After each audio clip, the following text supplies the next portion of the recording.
12h32, hora da sua participação. Aqui no Jornal Anhanguera, já mandou mensagem pra gente? 62985455555. Minha maior alegria é pegar o meu tablet aqui e ver um monte de mensagem de vocês. Quero começar mandando abraço aqui, ó, deixa eu achar a mensagem que chegou pra mim ontem. Da Letícia, que é a esposa do militar Bimael, diz que não perde um só jornal Anhanguera e a gente fica feliz demais. Mandar abraço também para Elza, mandar abraço para o Wanderson da Cidade Ocidental, um alô aí para o pessoal de Lusiânia, a Ivaneide, a Terezinha, para a Joana Dark, para o Sadacre Neri, tem um monte de gente assistindo a gente, pessoal de São Simão, super ligadinho aqui também no Jornal Anhanguera. Um alô bem carinhoso para a Ronilda, ela diz que está bem feliz com esse jornal, a gente também está bem feliz de saber que vocês estão aí do outro lado. Valcir, que mora em Jataí, mandando um alô aqui para o pessoal do Jornal Anhanguera. O Ronanzinho, lá de Goianésia. Tem também mais abraço lá de Anápolis. Daqui a pouquinho eu vou lendo mais. Aproveita e mande a sua participação aqui para a gente faz questão de ler, hein? E agora eu te conto que a UFG e o Estado estão propondo que prefeituras determinem o fechamento alternado de 14 dias para tentar conter o avanço de casos da Covid-19 em Goiás. Infelizmente, os números ainda não param de crescer, como a gente viu bem no comecinho do jornal. A proposta foi apresentada numa reunião hoje de manhã. Destaque para a Giovana Dourado, que chega ao vivo com a informação. Oi, Giovana, boa tarde. Oi, Tiago, boa tarde para você e para todos que nos acompanham. Olha, a partir de amanhã, o governador Ronaldo Caiado já definiu que o decreto está valendo, o que for de competência do Estado já vai fechar, vai funcionar aquilo que for essencial e as cirurgias eletivas estão canceladas também. Isso por conta do problema de medicamentos, né, que estão em falta e as cirurgias eletivas que são agendadas concorrem com aqueles casos que são urgentes, os pacientes que estão internados em UTI e demandam muita medicação, principalmente sedativos, né? A reunião foi longa hoje, a manhã toda, prefeitos participaram e também representantes de todos os poderes. E ao longo dessa manhã, então, foi feita a apresentação do estudo da UFG, da Universidade Federal de Goiás, e também de uma proposta que seria esse fechamento alternado, 14 dias com o fechamento do comércio e indústrias e 14 dias com a flexibilização, que seria basicamente o que vivemos hoje, né, no estado de Goiás. Vamos acompanhar, então, que disse o professor Tiago Rangel, que é pesquisador da UFG, que tem feito esse monitoramento dos casos e projeções também com modelos matemáticos, que tem até aqui sido bastante assertivos, tem batido com a realidade. A projeção está muito próxima de tudo que foi realizado, aconteceu de fato depois na prática. Então essas projeções são atualizadas e a última projeção é bastante preocupante. Vamos ouvir o que disse o professor Tiago Rangel. Se tudo for mantido como está, a gente estaria bem aqui, ó, no iniciozinho da curva, que seria hoje, e nós chegaríamos no final de setembro com aproximadamente 18 mil óbitos. Daqui a 15 dias, provavelmente, nós vamos precisar do dobro de leitos de UTI que nós temos hoje.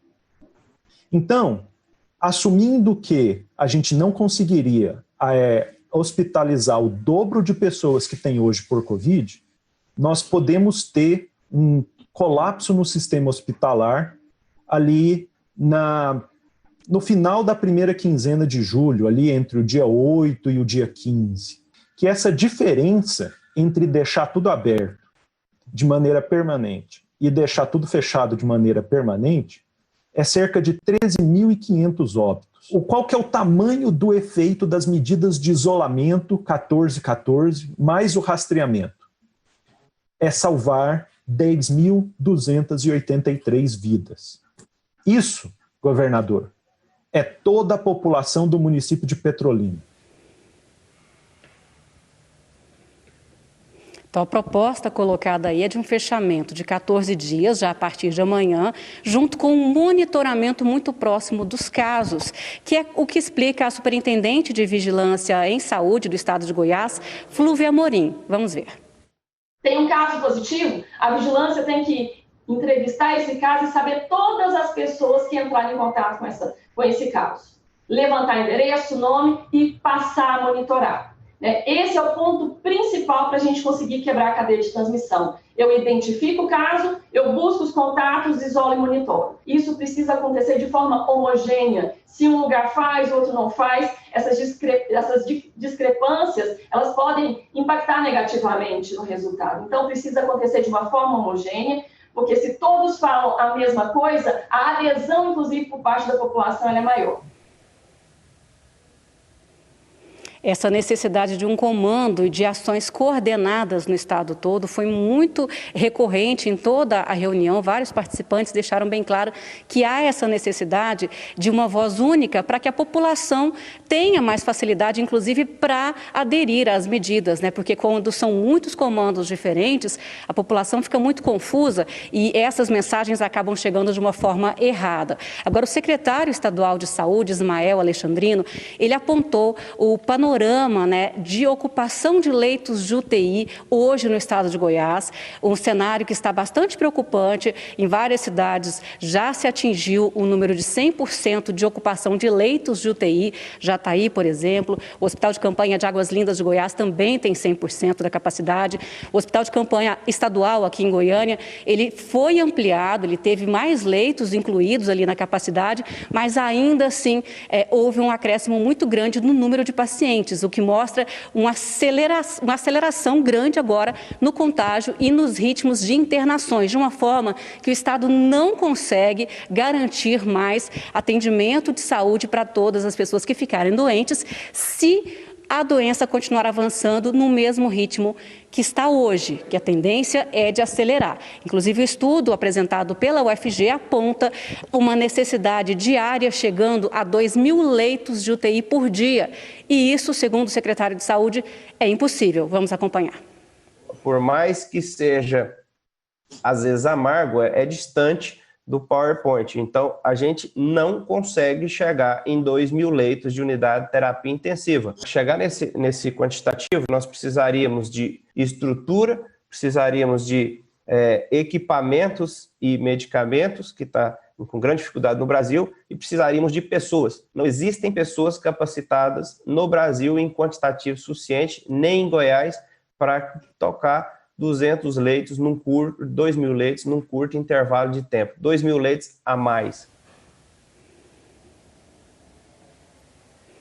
Então, diferente do que aconteceu em outros momentos ao longo do enfrentamento da pandemia de coronavírus, o governador Ronaldo Caiado defendeu a ciência, disse que deve seguir rigorosamente a recomendação que foi feita pelos técnicos e professores da Universidade Federal de Goiás, pelos pesquisadores da UFG. O governador Ronaldo Caiado lembra que ele tem limitações impostas por decisão do Supremo Tribunal Federal, mas o que couber ao Estado, fica então definido o novo fechamento das atividades econômicas que não forem essenciais já a partir de amanhã. E ele pede para que essa decisão do Estado seja acompanhada em todos os municípios, porque isso significaria salvar vidas, o que neste momento, segundo todos que participaram da reunião, não é uma questão de escolha mais. Vamos ouvir o que disse o governador Ronaldo Caiado.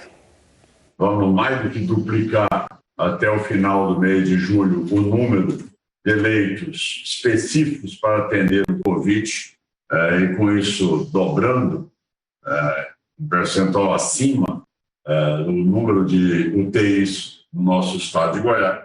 Mas vocês viram que entre aquilo que é o real e o possível está muito distante da projeção feita pelo professor Tiago. É hora de decidir. O que é prerrogativa do governador está decidido. A partir de amanhã, os senhores todos estão informados. Aquilo que o governador puder deliberar, ele vai deliberar e vai fechar nos próximos 14 dias.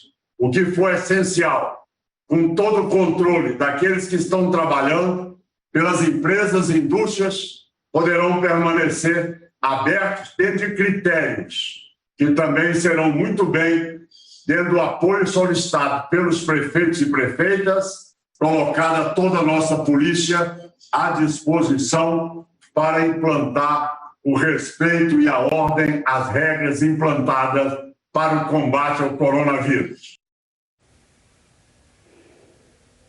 Então, para que não fique dúvida, né, nós falamos para todo o estado de Goiás ao mesmo tempo, o governo do estado já define, deve sair agora um acréscimo ao decreto que já está em vigor desde 19 de abril, colocando as atividades que estavam liberadas e não vão poder funcionar mais por 14 dias. Vai ser um fechamento escalonado, a cada 14 dias com uma nova reavaliação.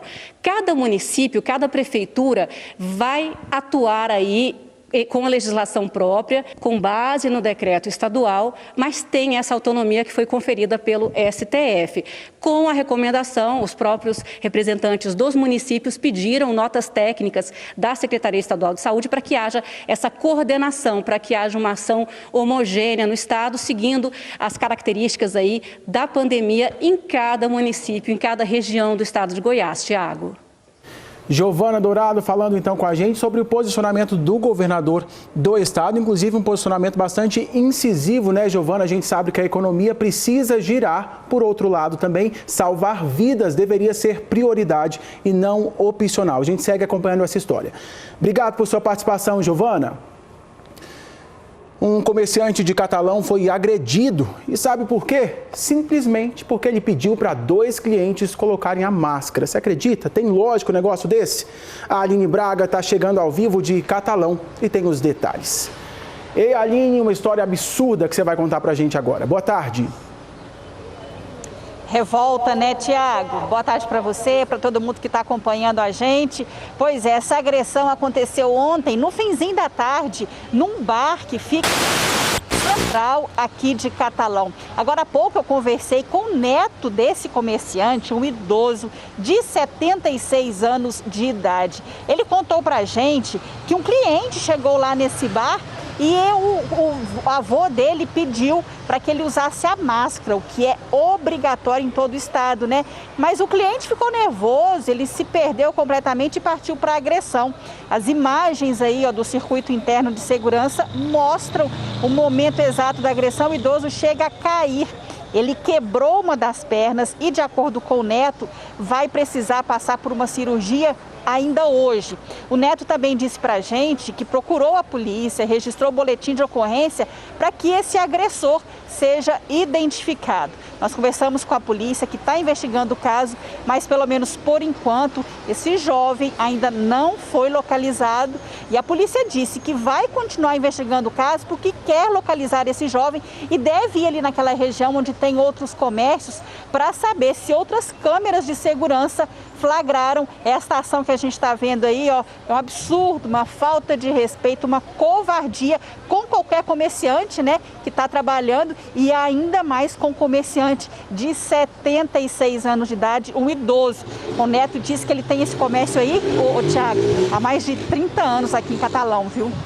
Absurdo demais. Eu quero, inclusive, continuar vendo essas imagens que são fortes. O Aline, esse idoso, ele não estava agressivo com essa pessoa aí, ele estava zelando do ambiente dele e zelando, inclusive, do agressor. Usar máscara é obrigatório hoje, nesse período de pandemia, não pode ficar sem. O que ele recebeu? Agressão, teve a perna quebrada, um absurdo. A gente, claro, segue de olho nessa história aí. Inclusive, Aline, vai contando pra gente se a polícia conseguiu prender este suspeito aí. Obrigado demais por sua participação. E durante o final de semana, muitos acidentes foram registrados nas estradas goianas. Em 2 deles, 4 pessoas acabaram morrendo. Vamos ver na reportagem do Bruno Mendes. Uma falha no freio teria sido o motivo desse acidente na BR-153, próximo a Interlândia, distrito de Anápolis. Um adolescente de 17 anos sobreviveu ao tombamento da carreta e conseguiu sair por um buraco na lataria. Foi o jovem quem contou sobre a falha mecânica. Ele sofreu apenas ferimentos leves e disse que na descida, o padrasto, que estava ao volante, não conseguiu parar a carreta e o veículo tombou, se arrastando por cerca de 80 metros. Marcos Denis Barros de Oliveira, de 35 anos, morreu no local, preso às ferragens. A carga de ração, que era levada de Anápolis para o Tocantins, ficou espalhada na pista. Havia uma grande carga de material preso entre o tórax e isso dificultou, não tinha como ele respirar. Provavelmente foi questão de segundos, minutos no máximo, ele veio a óbito, como foi atestado pelo médico do SAMU. Outros 2 acidentes nesse final de semana também envolveram veículos de carga. Eles aconteceram no trecho da BR-060 entre Abadiânia e Alexânia, já no entorno de Brasília. O motorista dessa carreta morreu preso às ferragens depois que o veículo tombou no perímetro urbano de Alexânia. Bombeiros tiveram que usar ferramentas especiais de corte para tirar o corpo de dentro da cabine. A carga ficou espalhada na pista. A poucos quilômetros dali, essa outra carreta desgovernada bateu em 7 carros na pista. Ninguém morreu no acidente, mas o susto foi grande. 7 pessoas ficaram feridas. Veja como ficou a lataria dos veículos. Esse, de uma autoescola, acabou com as rodas para cima. Com a batida, esse outro carro foi jogado para fora da pista, para o meio do mato. Os funcionários da concessionária tiveram trabalho para limpar a pista. E no norte do estado, na GO 164, outra saída de pista terminou num acidente grave, com 2 mortes. Depois de perder o controle da direção, o motorista bateu o veículo contra uma árvore e depois foi parar dentro de uma represa, à margem da pista. 2 mulheres escaparam com vida, mas 2 homens de 20 e 21 anos não conseguiram sair a tempo e morreram dentro do carro. Eles iam de Nova Crixás para Mozarlândia. E em Porangatu, na BR-153, esse sedã de luxo ficou destruído depois de sair da pista. 2 passageiros foram levados para o hospital. O motorista, que tinha fugido, foi encontrado na cidade e o teste do bafômetro acusou que ele estava bêbado. Não aprende, hein? Tem mais violência nas estradas. Agora eu te conto que 2 pessoas morreram em um acidente na GO 210, no sul do estado. O acidente foi entre Água Branca e Mazargão. A PRF disse que a caminhonete saiu da pista e bateu em uma árvore.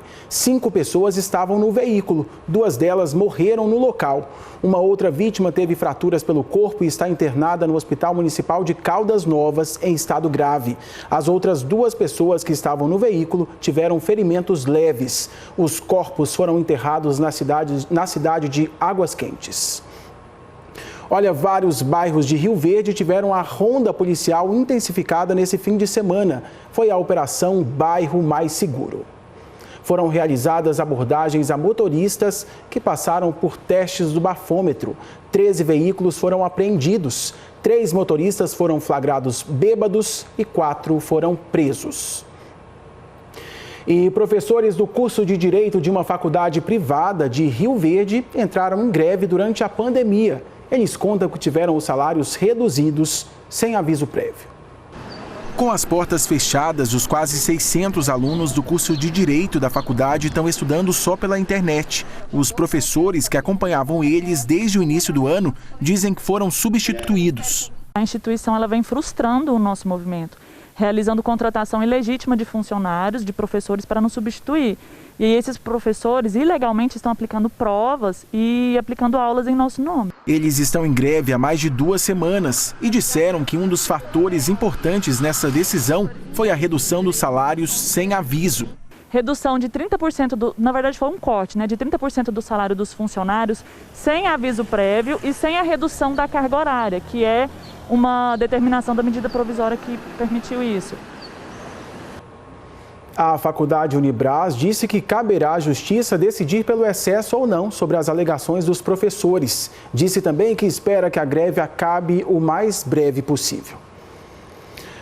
Olha, a polícia foi chamada para acabar com uma festa de aniversário que reunia mais de 40 pessoas em Caldas Novas. Você não entendeu errado, não. Festa no período de pandemia, mesmo com o decreto municipal que proíbe esse tipo de evento. Vamos lá para Itumbiara, no sul do estado, porque o Emerson Ferreira está de volta aqui com a gente e tem mais detalhes. Ô Emerson, estou sabendo que tinha até ex-BBB nessa festa. Boa tarde de novo. Boa tarde de novo, Thiago. Exatamente, ex-BBB e cantor famoso, viu? Essa festa aconteceu em uma casa que fica às margens do Lago Corumbá, lá em Caldas Novas, descumprindo aí um decreto que diz que é proibido fazer esse tipo de aglomeração nesse momento de pandemia. A polícia foi chamada em 2 momentos para essa casa. No primeiro momento, para atender uma denúncia de perturbação do silêncio, mas a polícia aferiu o volume e viu que estava dentro dos padrões. Mais tarde, a polícia foi acionada novamente e foi até esse local local. Aí sim, a festa havia começado propriamente dita, entre 40 e 50 pessoas participavam dessa festa. O cantor Bruno, da dupla Com Marrone, estava se apresentando nessa festa. E também havia a ex-BBB Ivi Moraes. Havia entre 40 e 50 convidados, todos participando aí dessa festa. A polícia foi chamada e dispersou os convidados, viu? Foi assinado um TCO, termo circunstanciado de ocorrência, e também um auto de infração. A multa pode ser maior a R$30 mil. Claro, a gente procurou saber o outro lado dessas pessoas que estavam participando, né? O proprietário da festa disse que era apenas uma festa de aniversário, com poucos amigos e com poucos familiares. A assessoria da dupla Bruno e Marrone disse que o Bruno foi contratado para cantar nessa festa e que também teria poucas pessoas, que o contratante teria informado que todos os frequentadores, todos os participantes tinham feito o teste para Covid-19 e havia dado negativo. A assessoria do Bruno também disse que ele já teve coronavírus e se recuperou. A assessoria da Ivi Moraes, a ex-BBB, disse que ela estava fazendo fotos lá na região e foi convidada para participar dessa festa. Mas quando chegou lá, viu que tinha muita gente, acabou indo embora rápido.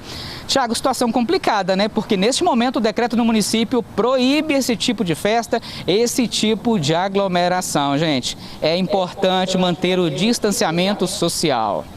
Emerson, você disse tudo aí, são pessoas que são exemplos, né? Imagina só quantas pessoas não gostam aí do Bruno, da dupla Bruno e Marrone, quantas pessoas não seguem então essa ex-BBB aí e acabam servindo de exemplo, um exemplo na verdade ruim para não fazer aglomeração, não pode de jeito nenhum. Essas pessoas estão deixando de seguir as orientações dos decretos. Festa agora, nem pensar. E se a gente não ficar em casa, se a gente não cumprir o isolamento social, vai demorar ainda mais, é preciso ter consciência. Valeu, meu querido, abraço, obrigado por sua participação. Em Cavalcante, para coibir a prática irregular de desmatamento, o governo anunciou neste domingo a criação de uma unidade de conservação ambiental. Em 7 dias de operação foram encontrados 7 pontos de desmatamento. A área devastada chega a 1.700 hectares. A paisagem, que antes era uma vegetação preservada, deu lugar a um espaço para uma empresa de mineração ilegal. 11 máquinas que trabalhavam na região foram apreendidas. A mineradora foi multada, já que não tinha licença para atuar. Em outra área de cerrado nativo, no Rio São Félix, foram encontrados 4 dragas que faziam extração de ouro irregular, o que é considerado crime. As multas aplicadas passam de R$3 milhões. A Secretaria vai dar continuidade a essa operação agora em escritório, concluindo os autos dos demais desmatamentos, que totalizam aí 2.500 hectares. Neste domingo, o governador do estado, Ronaldo Caiado, anunciou a criação do Parque Estadual das Cataratas do Rio dos Couros. A iniciativa é manter o local preservado, já que vem sofrendo com o desmatamento por criminosos. A unidade de conservação ambiental vai cuidar de uma área desmatada de 5.000 hectares. O lugar será administrado pela Secretaria de Meio Ambiente do Estado e também pela Prefeitura de Alto Paraíso. Desmatamento de 5.000 hectares.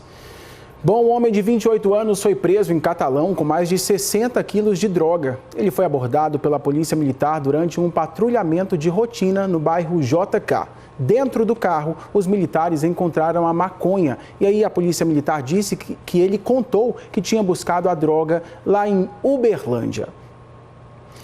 Para por aí não. Nesse fim de semana, a Polícia Rodoviária Federal apreendeu mais drogas, sabe onde? Lá em Jataí. Sobre esse assunto, então, eu converso com a Tássia Fernandes. Ô, Tássia, parece até notícia repetida, mas é mais nova aí, né? Boa tarde.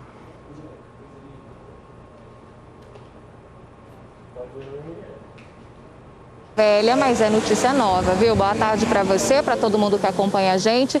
Mais uma apreensão de drogas aqui em Jataí, foi na BR-060, durante uma fiscalização de rotina da PRF. Os policiais desconfiaram da atitude do motorista e trouxeram o carro para o pátio da PRF, que fica aqui na BR-364, de onde nós falamos ao vivo.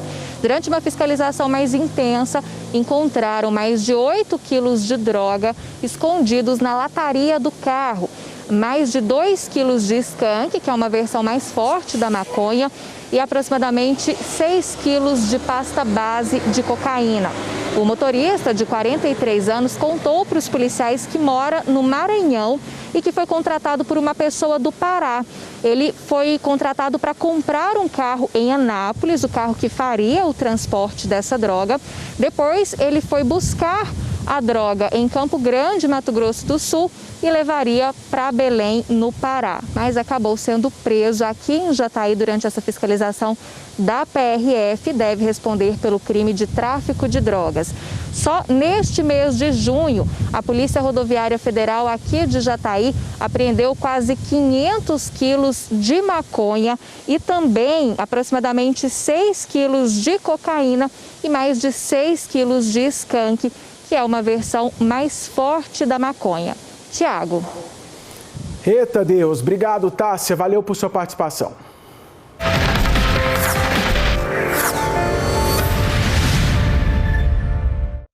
Rodou a vinheta, você já sabe muito bem, a hora do nosso QVT. E o nosso telespectador, o Matheus Oliveira, de Indiária, mandou um vídeo pra gente mostrando a situação de um lixão na zona rural do município. Vamos ver o que ele disse. Sai prefeito, entra prefeito e esse problema aqui persiste, né? Não sabe quem ateia fogo e essa fumaça vai toda para a cidade. É fumaça tóxica que tem prejudicado e muito a saúde da população. A população não pode ficar à mercê desse problema aqui não, porque essa fumaça, ó, tá indo toda lá para a cidade. É tóxico isso daqui, né? É prejudicial à saúde isso daqui. Então, a gente espera do poder público que eles tomem providência quanto a essa queimada aqui no lixão do município de Indiara, Goiás. Matheus, que assunto chato, viu? Mas você fez certinho aí, viu? Colocou o celular deitadinho, gravou pra gente, mandou o seu recado. A gente quer ver também a sua bronca no Jornal Anhanguera, faça como o Matheus. E a gente vai atrás de resposta para você, Matheus. A Prefeitura de Indiara disse que um caminhão-pipa foi usado para combater um incêndio no lixão, mas a fumaça não foi totalmente eliminada. Ainda segundo a Prefeitura, o trabalho de combate ao fogo continua nesta segunda-feira. A suspeita da Prefeitura é de incêndio criminoso. E tem alerta para os motoristas que vão pegar a rodovia. É que nesta época as neblinas são constantes, o que pode prejudicar a visibilidade. Olha só essa situação. Essas imagens aí são da BR-364 em Jataí. O dia amanheceu então coberto de neblina, como a gente está vendo aí. E claro, nós conversamos com a Polícia Rodoviária Federal, que deu algumas orientações para você que vai pegar estrada. Considerando o aumento da neblina nas pistas nessa época do ano, é importante, claro, o condutor sair com uma atenção bastante aguçada, né, verificar os equipamentos obrigatórios do seu veículo, né, os faróis, limpadores de para-brisa, a qualidade dos pneus, porque a visibilidade fica reduzida, né? Enquanto que é necessário que o veículo seja percebido a uma distância maior, a sua presença. Então, os faróis sempre ligados, se necessário e a visibilidade estiver reduzida, reduzir a velocidade, né, e sair de casa com bastante atenção.